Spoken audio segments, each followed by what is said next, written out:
Y ya está con nosotros Pablo Manzanelli, economista de Cifra. ¿Cómo te va, Pablo? Gracias por venir. ¿Qué tal? Buenas noches. Bueno, vamos a hablar un poco de esta situación en la que se encuentra el gobierno, en la que dice, nosotros con tal de sostener el equilibrio fiscal, estamos dispuestos a vetar lo que sea, porque el equilibrio fiscal es lo que nos permite bajar la inflación, que crezca la economía, bueno, todo el escenario favorable que uno se puede imaginar a partir de una variable. ¿Cómo se puede discutir con esa idea? No, es una simplificación enorme, ¿no? de este gobierno. En general, la ortodoxia suele poner ahí el foco de los problemas económicos, pero en realidad yo creo que no es la variable independiente de los problemas, sino que lo que venimos arrastrando es una crisis de deuda muy fuerte. Eso es lo que están viviendo, eso es lo que miran también los inversores financieros cuando no ingresan de la forma que quiere el gobierno al carry trade, como se dice ahora, la burbuja financiera. Y bueno, lo que miran es que efectivamente de acá a fin de año el gobierno tiene que juntar 10.000 millones de dólares para pagar deuda del sector público nacional, provincial, los BOPREAL del Banco Central, las obligaciones negociables que emitieron las empresas privadas que acumularon en lo que va del gobierno de Milei 12.000 millones de dólares de stock de deuda nueva, que tiene un límite, y ese límite se ve en parte cuando esas empresas entran en default y en parte con estas situaciones en las cuales, a pesar del superávit fiscal, que podemos discutirlo, Ahora, en qué medida ese superávit fiscal es... sí. El dato es, se acumularon de acá a fin de año, se van a tener que pagar 10.000 millones de dólares de deuda. Sí, esto lo digo para plantear que aun cuando uno tenga superávit fiscal, tiene que resolver un problema de deuda anterior que no fue generado por una situación de déficit fiscal, porque de hecho el gobierno de Macri tomó 100.000 millones de dólares de deuda externa, y esos 100.000 millones de dólares de deuda externa no tuvieron como origen cubrir esa brecha fiscal que tenía en ese momento ese gobierno. Y hoy en día, bueno, eso sigue latente, esa crisis de deuda sigue latente, y tenés de acá a fin de año esos 10.000 millones sumando todo, ¿no? Y el año que viene son 28.000 millones de dólares. Y eso, porque digo, alguien puede escuchar 10.000 millones y que le parezca mucho, pero sin tener la real dimensión de cuánto significa 10.000 millones, 28.000 millones. Bueno, son 10.000 millones acá en 4 meses. ¿Con qué lo podemos comparar? ¿Con la reserva del Banco Central? No, es más que... de la mitad de lo que nos dio el fondo este año. Es que en realidad con lo que hay que compararlo es con el superávit comercial, que es de donde salen los dólares genuinos para pagar esa deuda.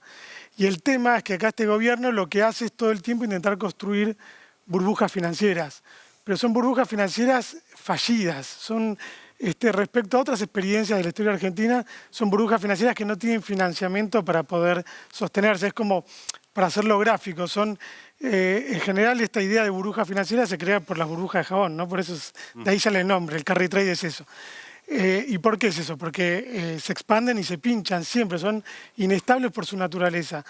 Pero cuando algún gobierno que decide impulsar este tipo de regímenes logra financiamiento externo, logra endeudamiento, logra la confianza de los inversores para que esa burbuja financiera sea relativamente sostenible, como ocurrió en la década del 90, que arreglaron el problema de la deuda con el plan Brady y las privatizaciones, y lanzaron una burbuja financiera que duró hasta el 98, con la crisis de Asia, bueno, nos podemos meter en eso, pero el gobierno de Milei es una experiencia en la que eso es como si hubieras comprado el burbujero trucho, ¿viste? O esa mezcla que hace uno de detergente y agua que no sirve, que tu hija lo hace y explota. Bueno, es esto, porque desde que ingresó el gobierno hasta el FMI se desendeudó en moneda extranjera. Y ese desendeudamiento fue de 2.000 millones de dólares, no porque quisieran, sino porque no había nadie que ingrese masivamente a esas burbujas especulativas, ingresando inversiones de cartera.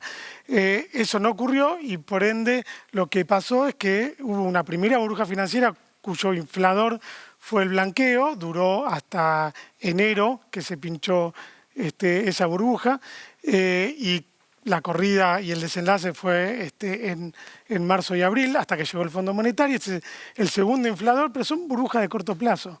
Y son de corto plazo porque no resuelven el problema de la deuda y porque tampoco el RIGI ni Vaca Muerta fue suficiente para atraer inversión extranjera, que respecto a incluso el último año del Frente de Todos es menor. Hubo repatriación de inversión extranjera directa, fue negativa en 1.500 millones de dólares en lo que va el gobierno. Ahora, Pablo, estos 10.000 millones que vos decías de acá a fin de año, entiendo que una parte ellos van a intentar refinanciarla, o sea, no tenés que tener los 10.000 millones así. Bueno, acá hay un conjunto de circunstancias, ¿no? Porque tenés la parte del gobierno nacional que intenta refinanciar, pero yo estoy hablando de deuda en moneda extranjera, es decir, son vencimientos de intereses, esos hay que pagarlos, y otra parte de capital en moneda extranjera. Los que en general se intentan refinanciar en este momento son los de pesos para generar esas burbujas que se basan en las LECAP, ahora aparecen otros bonos, pero siempre en algún título. Bueno, el tema de este momento es que no pueden refinanciar esa deuda. Esa deuda la refinancian ahora con el Fondo Monetario, pero el Fondo Monetario le dice debería juntar reservas para pagar esa deuda, de estos 10.000 que digo ahora, o los 28.000 millones del año que viene, o los 36.000 millones de dólares que hay en 2027. Ahora, por supuesto, van a ir a plantearle a las empresas que refinancien sus obligaciones negociables y hay que ver en qué medida eso lo pueden hacer.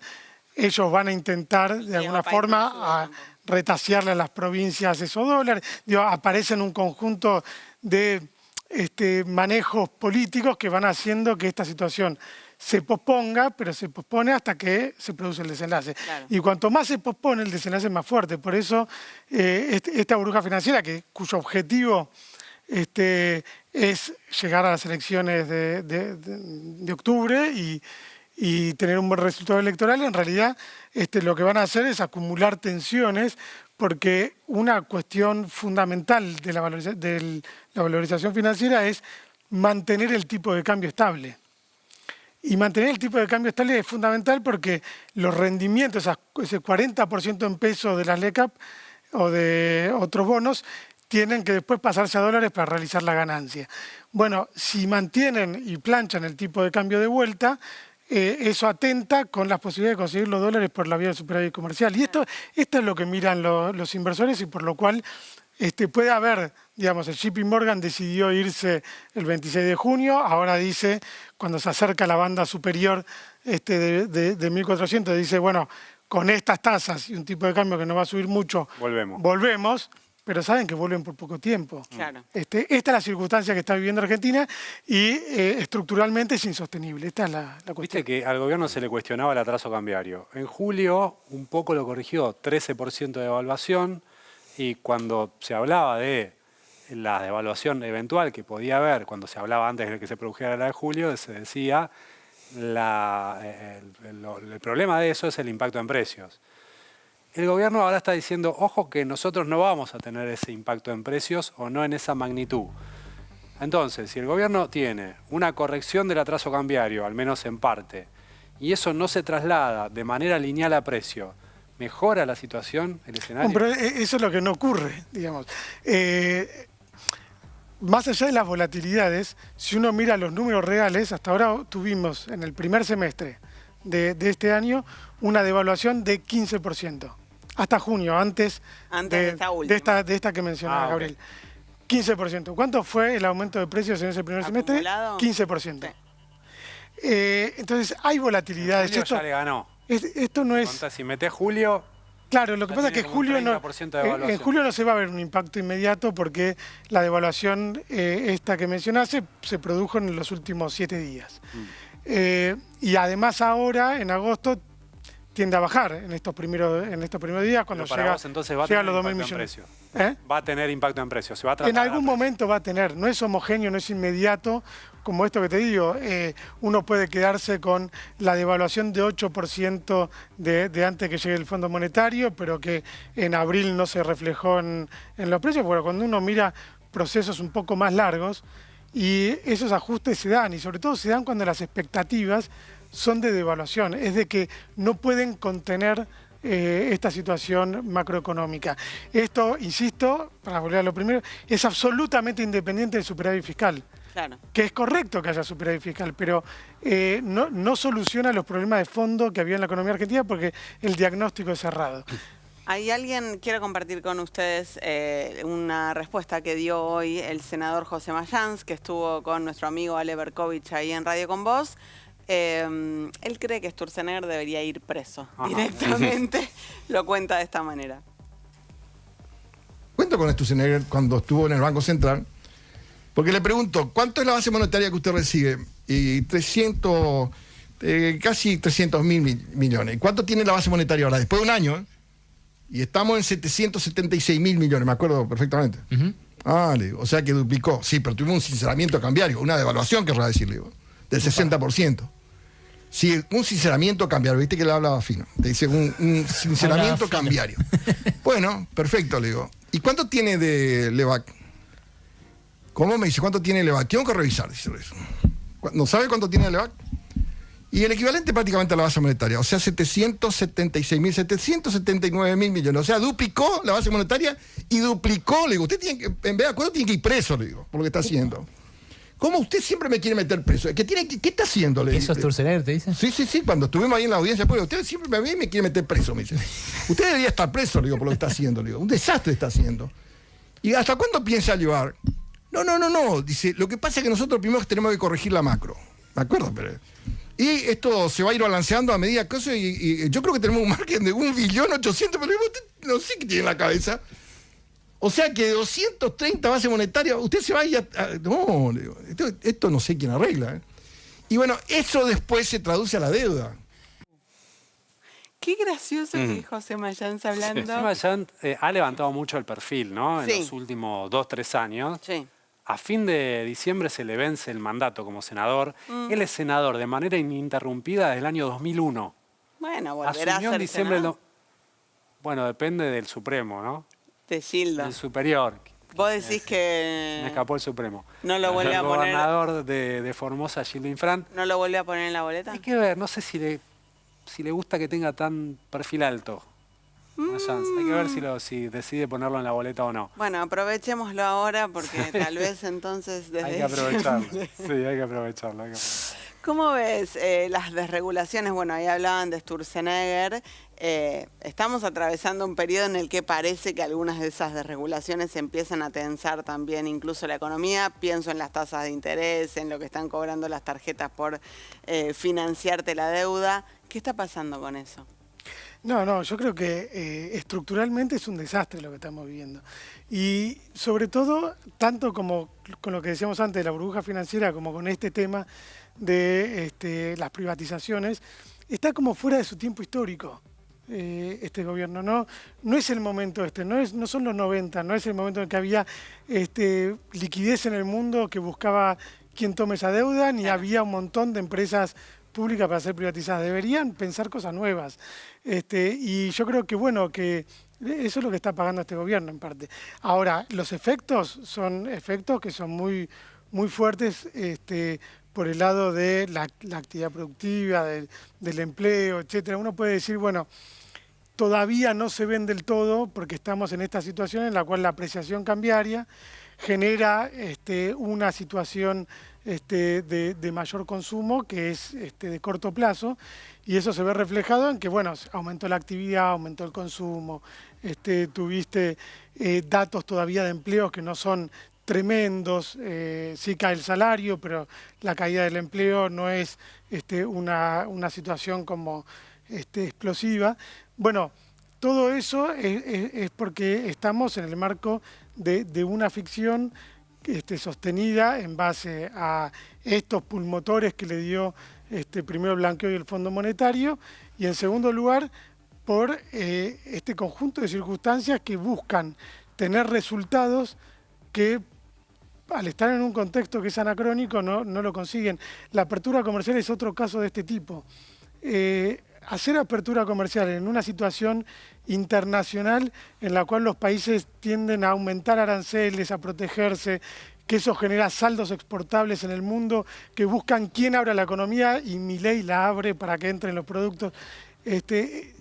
todas estas circunstancias terminan debilitando aún más la economía y yo creo que, bueno, los efectos estructurales son los que después son muy difíciles de modificar, ¿no? Tenemos una desindustrialización en Argentina que no es solo de Milei, digámoslo, que viene ya de un periodo más largo, desde Macri.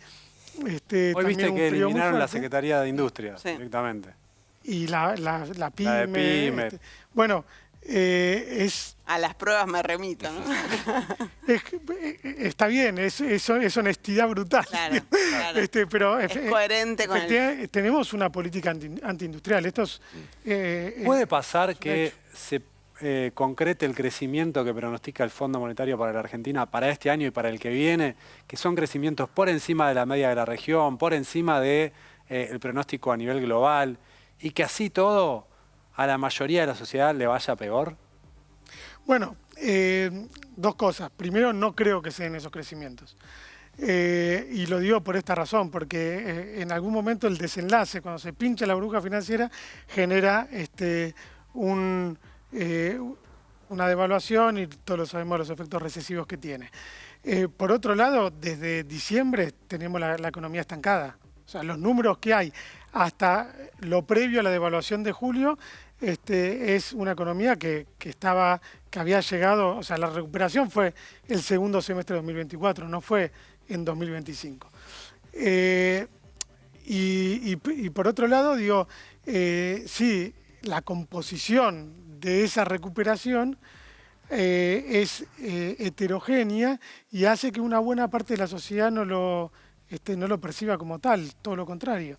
Y eso pasa cuando uno mira que los sectores que más crecen en la economía son los que tienen una menor mano de obra intensiva, digo, son los que generan menos empleo. Claro. ¿Sí?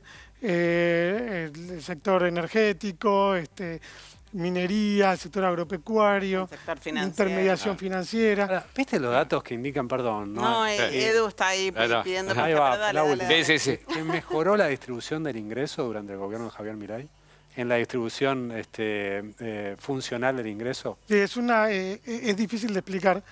Dieron un número que Esto llegó... es cuánto reciben los trabajadores de la masa total de la economía. Claro, ¿cómo se repartió la torta? Bueno, llegó Milei al 50-50, según el INDEC, en el primer trimestre, 49% de... Yo pensé, Manzanelli, al ángulo te la pusieron cuando vi ese dato. Domado. Totalmente. Mucho mejor que Alberto.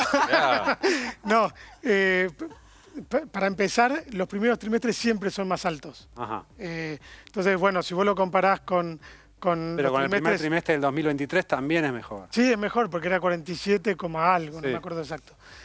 Pero bueno, no es lo mismo que comparar con un promedio que quizás uno tiene más en la cabeza. En segundo lugar, no es tan fácil de interpretar porque tenés una caída leve del empleo.